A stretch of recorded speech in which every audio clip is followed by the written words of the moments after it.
For the past 2 months, there have been ongoing tensions and, accusations of hate speech and inciting statements between the two main political parties, the Sierra Leone People's Party and the All People's Congress Party, as we are gearing up for the 2020 general elections. Now, on Tuesday, the Political Party Regulation Commission, PPRC, held a meeting with leaders of the main opposition, All People's Congress Party, and the ruling SLPP party at its headquarters in Freetown. The meeting was aimed, to address and discuss the tension between the parties and their supporters, and about the use of inciting statements, including hate speech against each other. So this morning, to discuss the outcome, among other things, PPRC development, we have in the studio Leone, the Director of Training and External Relations at the Political Parties Regulation Commission. Good morning and welcome to the show, Leone. Good morning and thanks for having me. Leone, before even we go into the meeting and the outcome, let's have an overview firstly of where we are as a country when it comes to the pattern of inciting statement or careless statement by politicians or political figures within the two main political parties. Is this a concern for the Commission? Well, of course, it's a concern for us because it's a breach of Sections 39(1) D of the Political Parties Act 2022, Act number 25 of 2022, which prohibits, political parties, their membership, supporters, and operatives, from engaging in search. So, as a commission, we are worried and we are concerned, and that is why we had to call both political parties, to a meeting, to address this issue and also to warn them. I would say we are happy for the representation, of the political parties in that meeting. The meeting was highly represented, both leadership of the political party, the chairman of the SLPP, the acting chairman who happens to be the deputy chairman of the APC, both national secretary generals of both parties were there, and also the face of the parties were also represented by their national publicity secretaries. So, on the side of the party, on the side of the APC, there was one of their legal counsel, who was part of the delegation that went there, and also the SLPP also came in with their deputy national chairman. That just shows the respect and they have for the commission, and for them, they thanked the PPRC. They said it's timely and it's but important that we convey such a meeting to discuss that issue. And then again, we want to also thank them because none of them, deny the fact that the fact of the utterances that have been made by both of them, and they also committed themselves to refrain, from those acts going forward. Before this meeting, did you receive any formal complaint about specific speeches or social media posts, and if yes, from who and against whom? Well, we did not receive any complaint from any political party. We just saw a letter written by the All People's Congress, which we are not copied, and the response from the SLPP, which we are copied, and the intervention of some civil society organizations. So what we did as a commission is to search for the evidence, of all of these. That is why after the statement made by the chairman of the PPRC, we had to play, a footage which lasted for about 10 minutes, speaking to the issues directly, and we took 3 from the APC and 3 from the SLPP. And as a matter of fact, all of those pointed out to the fact that we are not in politics, to war, but we can judge and also, look at issues that deals with national development. And that is why when we reviewed the 2002 Act, we brought in the Code of Conduct that was signed in around 2006 by 8 political parties then, which also binds other registered political parties. So if you go to the Act 39 on to 40, you know, it speaks on the conduct of political parties, and such acts, you know, are prohibited by law. That is why even after giving their commitment, they had to sign up to an agreement that was witnessed by the PPRC and ECSL. And crowning it all up, we had to send them a letter of warning, because that is what the law prescribes. So we had sent them a letter of warning, and for monitoring the media since Tuesday, I've seen, because according to them, they are going to retreat, they are going to calm down, they are going to conduct themselves within the ambit of the law. Honestly, that was where, I wanted to come in, because you said, first off, you commend them for actually gracing the invite, and according to you, they reached to a resolution where they made a commitment. But again, my concern centered around the aspect of monitoring them at the end of the day, because, for instance, you have Material and I here, let's say APC and SLPP, we're here, you know, to settle our discourse, and at the end of the day, we move out of the PPRC. You know, you can't say you'll be able to monitor entirely of what, you know, may happen at the end of the day. So how does the PPRC intend to go about monitoring the two political parties? Well, not just on social media. On social media. On a daily basis, you know, my team and other members of the commission, including the Mediation and Programs Directorate, their responsibility on a daily basis is to monitor the media. And they report to me on a daily basis on issues that have to do with politics or political parties. And as I said before, we've issued them a warning. If anyone go in contravention again, we will be left with no option to go to the second level of the steps that we will take. That is to fine them not less than 100,000 millions. We can fine 500,000, we can fine 1 billion, we can fine 5 billion, depending on the gravity, you know, of what you do. So what they've agreed within themselves is that they will collaborate as a party at the highest level, and they will collaborate as national publicity secretaries, you know, in whatever they do. For the SLPP publicity secretary, he made a pronouncement that he will not sit in any podium if it's not City Tunis. And that if why was that? And if they because we need central control and central command. Now, if AYV invites City for a program that has to do with politics, City has the right to call Mambu. I've been invited to discuss this issue. Are you invited? Are you the one coming? If City is not coming, City will inform Mambu.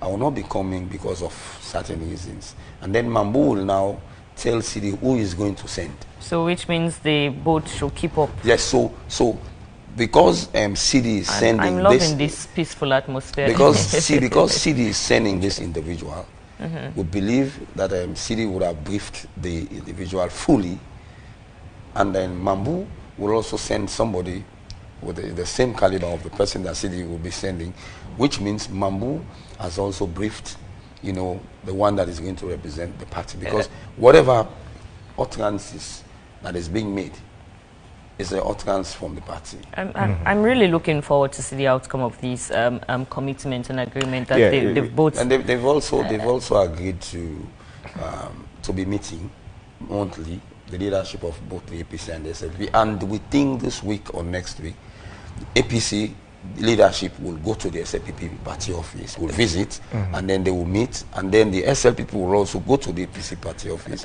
and they will meet and discuss issues. But in all of this, Lucien, how confident are you that, you know, the outcome of that meeting would translate into real behavioral change? Well, for the past 2 days, I think they've started exhibiting that. But I know some other people might want to test the waters. And you spoke about monitoring. That is why we're going to meet next week with the IMC, because IMC has the responsibility of regulating the media houses. And then we will also collaborate with IMC to meet with the leadership of the owners of media houses across the board. And then we will also collaborate with IMC to also provide some refresher, training, orientation for journalists, especially producers, and presenters, so that they will know the issues and they will know how to address some of those issues. That is why when I was on Unity Broadcasting this morning, I commended Truth Media and I commended AYV also. At some point I can recall AYV on Sunday, there were some unhealthy... Do you think some of these issues are coming from, the presenters of those specific shows? But I think the presenters or the producers have a responsibility.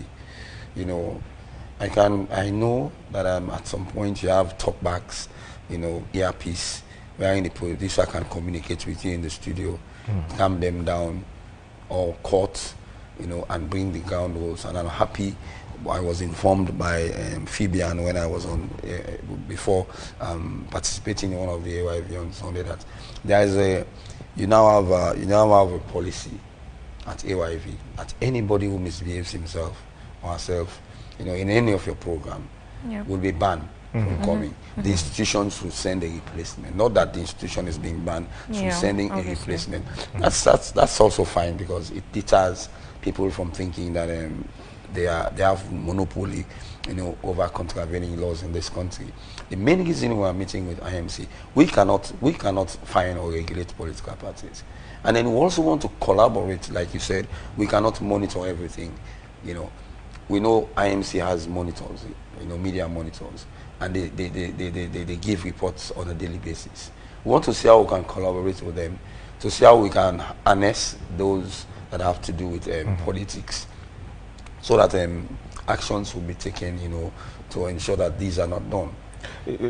Lucian, quickly, let's speak to the unresolved concerns from mainly these two political parties. Now, let me walk you through the initiative to target the executive of these parties is great, but you also have elements within those parties who are not part of party hierarchy, to say, but they have large following, their voices are being heard, and some of these people use party ideologies to spread on, whether it be insightful messages or hate speeches, and the parties themselves have on many occasions not come out to distance themselves from these statements or these ideologies.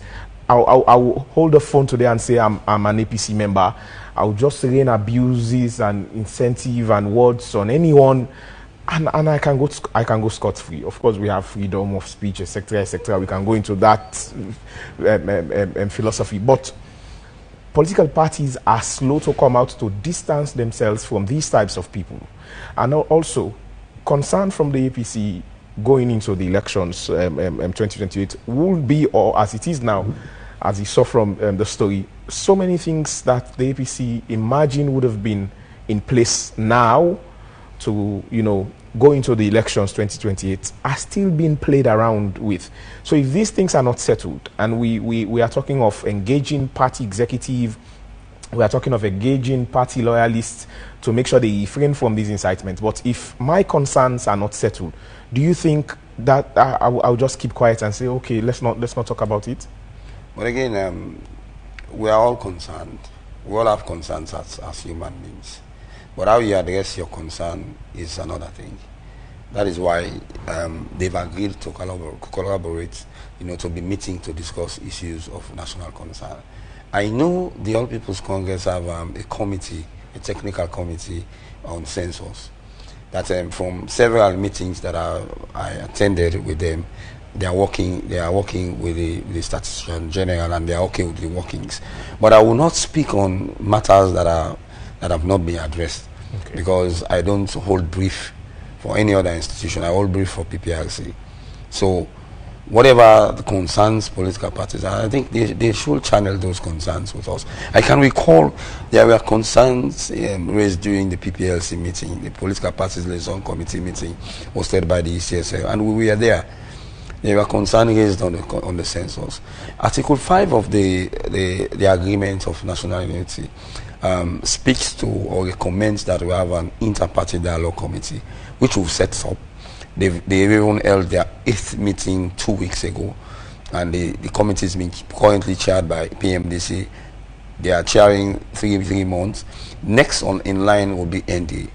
We brought in the Statistician General, to take them through the process, where we are going, where we want to go, and all of those things. And then there were issues also raised about the status of the constitutional review. We also brought in the Attorney General and Minister of Justice, to explain the processes, where they are, what are their challenges, and what is going to be the way forward. And they also had the opportunity to ask questions. And then we also ensure that we're using that platform to ensure that they know, about what is going on, so that they can ask the relevant questions and given the answers that is available. Now you are not holding brief for these political parties, but some of these discussions are going to have ripple effect on the work PPRC is doing at the end of the day. Say, for example, if APC is having issues with census or issues with recommendations from the tripartite committee, this will mean that the party is dissatisfied, and this will mean that there will keep on being rhetorics, probably not from party hierarchies, but from some individuals within the party, and those tensions will grow. So if those things are not settled for the party to be at ease, will this rhetoric stop? Because at the end of the day, you sign all the MOU, all the commitments will be made, but if we're having remarks such as these that we've had over the few weeks, now when we have so much time to elections, how would it be like when we have just 6 or 1 month to elections? Well, of course, we are mindful of the fact that when we go to elections, tensions will rise, because a fight for political power is not an easy fight. But what we are saying, or what I'm doing now in my own directorate, is to drop regulations, guiding, the political parties and their supporters. The good thing about the 2022 Act, it now deals with operatives. So if your operative says something and you fail to distance yourself from that, and then your party will have to pay the price. That is why before now, when operatives were not mentioned, when things happen, you see political party, this man not a member of a party. But if the operative says something in favor of your political party, you dissociate yourself from the person as your member. But if you find out that he is a member, by law, it's criminal, we take action. And if we find out that that individual is a member of another political party, or that individual is not a member of a political party, or that individual is a mischief maker, and then we'll send the law after the individual, because one, we could recall, I always make mention of the Rwanda issue. It all started on a Radio Mikoli, and a newspaper, which caused the death of over 1,000 people within few days, and we will not want that kind of situation. So what we're doing now is that when we are collaborating with IMC, and we'll also try to also collaborate with the ownership of media houses, that if something happens, we'll also have to call them to order. Like yesterday, we are looking at one online newspaper. I don't know, the editor did not know that there is a leadership change in the PPRC, referring to our former chairman as the chairman that held the meeting on Monday. So what I did was I went to their contact and then place a call. And then they asked me to send the link. I sent the link. Within 5 minutes, they effected the changes. So that is how we want to work with media houses. If there are tensions brewing, we can call in the producer. Please discontinue that program. It's not about telling them to calm down. You know, at some point when I was working as producer here in radio, SLFA elections, they fought in the studio. We had to bring down the mics, and then we have to discontinue the program because tension there are possibilities for tension to rise. You know, we know as a media people, we like sensational stories, but people who want to take it out of sensation to something else, and which the law frowns on it. Lucian, this is just a meeting, conveyed with both political parties. Quite recently, when Tanzania held the elections, we saw an internet shutdown. I mean, these are conversations we're just having prior to our elections come 2028. But beyond party leaders, how is the Commission ensuring the issue of political influences and online commentators who spread divisive messages? I'm asking this question simply because, let's put aside the political leaders, right? You have these political influencers, supporters that just go all around different social media platforms, spreading all sorts of messages. How does the Commission intend to deal with those set of people? Well, normally how we deal with those people, because they are not under our control, we'll condemn and then ask the relevant authorities, that is the police, to take action against those individuals. We know we as a country, we've not set up the infrastructure, to regulate social media, so we're struggling with that. So what we'll do is that we'll collaborate with the police, so that actions will be taken, against. We know there are some influencers who are out of Sierra Leone. There are some who are out of Sierra Leone, and for us, we value confidentiality. Maybe at some point, we will suggest to the Commission to have the full list of the membership of these political parties. I can recall at some point we had the full list of the membership of the All People's Congress. Because when they were having their matters with Peter Conte and all of the others, those were some of the requests being made by the courts that those should be provided. So if we have the records, then we can reference those records to know that this individual is a member of a political party. We will not disclose the names of people publicly, but if we go into the data, you will know that this man is a member, and that data will be provided to the party. You gave us this data, and now you're saying this individual is a member or is not a member of your political, and then we'll take legal actions against those political parties. Quickly, Edwina John on Facebook is saying, while the PPRC has the mandate to enforce the laws on political party formation and funding, it lacks sufficiently strong enforcement powers to prosecute parties or revoke the registration of parties that refuse to fulfill their responsibilities and abide by the constitutional provisions. In other words, the PPRC may issue directives but may not always have the means to compel compliance or impose meaningful sanctions. I want to use this message. Okay, well, then let me just use this platform to inform Edwina and others that in the repealed law, the only enforcement power that the PPRC had was to deregister. For us, we saw it as extreme. Imagine the All People's Congress or the SLPP failing to just have one office in one area, will just go straight to deregistration. It's from parts of common sense to know that certain actions you cannot take it. So that is why when we went to the review, we have stages that we can take now. If it was for the first instance, we would not have called them to a meeting and warned them. We will just go to the registration. But what the law says now is that when you contravene any part of the act, we first one call and warn. And if you continue, we'll levy a fine of not less than 100,000 new leons. And if you continue, we'll then suspend.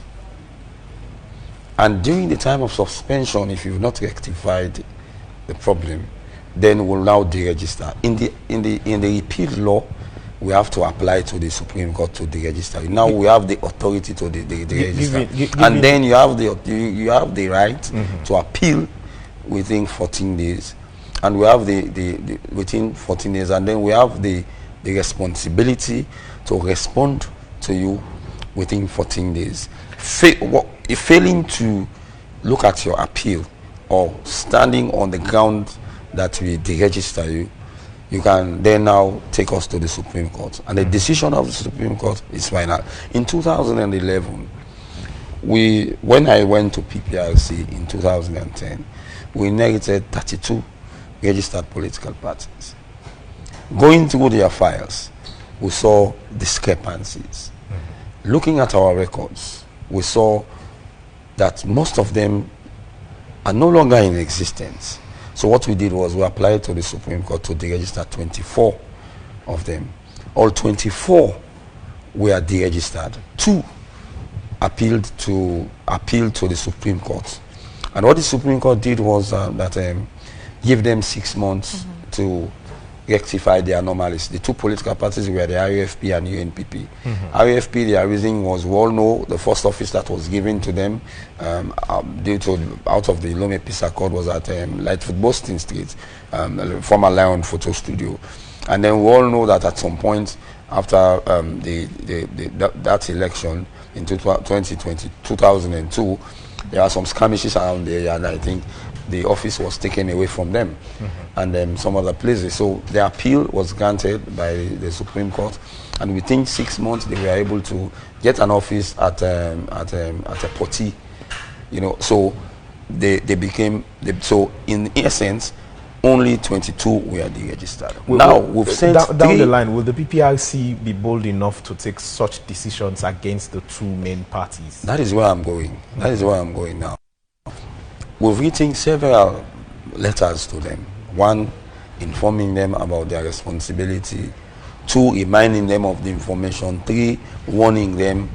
And then I'll tell you, by January, you guys will see barrage of letters imposing fines on all of the political parties.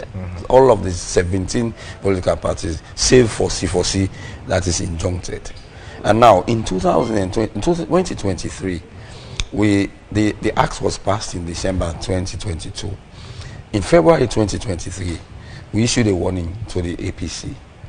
And on the same February 2023, we issued a fine to the APC. And in the same February 2023, we issued a warning letter to the SLPP. Now, there was a song, because 39(1), I think, E says you should not you should not use provocative words or play provocative songs or develop provocative songs against your opponent. That was the song that was played by the APC. It was played in an event that there were members of the leadership that were dancing to the song, and when they were coming from their convention, that same song was played and they were still dancing to the song. So we had to find them. The SLPP, their membership at Calabar Town, the attire base, they have an attire base at Calabar Town. On the left side going out of town, the APC. On the right side going out of town is the SLPP. But the funniest thing about all of this is that when the big guns of the APC come to the attire base and brings logistics from them, when they leave, they will move over to the SLPP attire base and give them go say, when I want back respond, I look angry now. Or the SLPP big guns come and give their support. They will again go. But when it comes to politics, they do not see eyeball to eyeball. And on that day when the APC was coming with their flag bearer, they barricaded the road. Now they pass here, now they're in power. And they videoed it. But for us, the social media is it has its advantage and disadvantage. But in all of these, the clips that we are sent, we are published by those operatives of the political party. So we've started using the law. When we find the All People's Congress, they took us to court. And at the end of the matter in court, the court says they are first-time offenders, and the fine was dropped. For us, we've done our own. Okay. Whatever decision comes from the court, we will not contest those decisions. So we are willing and we are ready. Okay. Come January, That is why I'm saying this now to the leadership of all political parties. Please put your house in order for us to continue to be as we are. All right. Quickly, whilst we close now, Lucien, the PPRC says that it's currently watching speeches closely, but my question is whether these warnings will turn into public enforceable actions, because parties obviously have taken the responsibility to say we will refrain from this statement, but we still have enough time to elections, and we know we are only going to have concerns upon concerns when we shall have come close to elections. So along the line, will these warnings turn into public enforceable actions from the PPRC? Well, I will answer that question by saying the law is the law, and as a commission we are established to ensure that those laws are conformed with, by political parties, their supporters and their operatives. It is the responsibility now of the leadership of both parties, to call on all of their membership and supporters to ensure that there is a law and we have been warned, and that if we continue in this trajectory, then the party risk to be fined by the PPRC, and they will not want to part away with large amounts of money, because I know they are all preparing now for the APC. They are preparing for their lower level elections. Mm-hmm. At 11 this morning, we'll start the mediation process between the APC and former Vice President Sam Sumana. When we are done with that mediation, we'll now look at the petitions sent in on their rules and regulations. We want to do it very fast, want to complete it very fast. So we're appealing to both sides to ensure that they provide the enabling environment for us to complete all of these matters, and so that they can go into their lower level elections. All right, thank you very much, Lucien. This is all we have time for, but thank you again, and we do hope to have you.